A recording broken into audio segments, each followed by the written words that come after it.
Si dijiste que me amaba tiernamente, flor divina, y que nunca pensaría en dejarme, dulce amor, porque hoy tan de repente me abandonas sin motivo, despreciando mi cariño, destrozándome el dolor.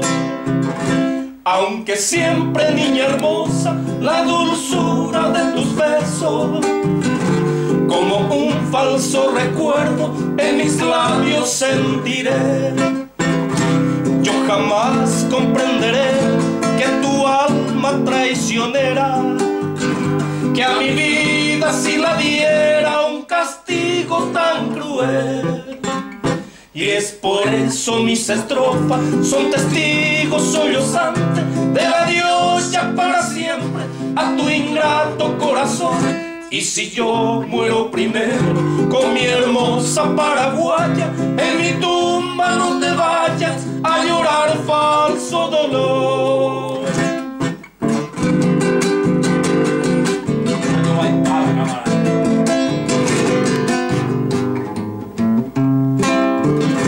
En la tarde silenciosa, en mis obras de recuerdo, ya no encuentro más consuelo en mi triste soledad. Y pensar que ayer nomás fuiste reina de mi ansia, hoy truncaste la esperanza con tu perdida maldad. Y es por eso mis estrofas son testigos sollozantes, el adiós ya para siempre a tu ingrato corazón. Y si yo muero primero con mi hermosa paraguaya, en mi tumba no te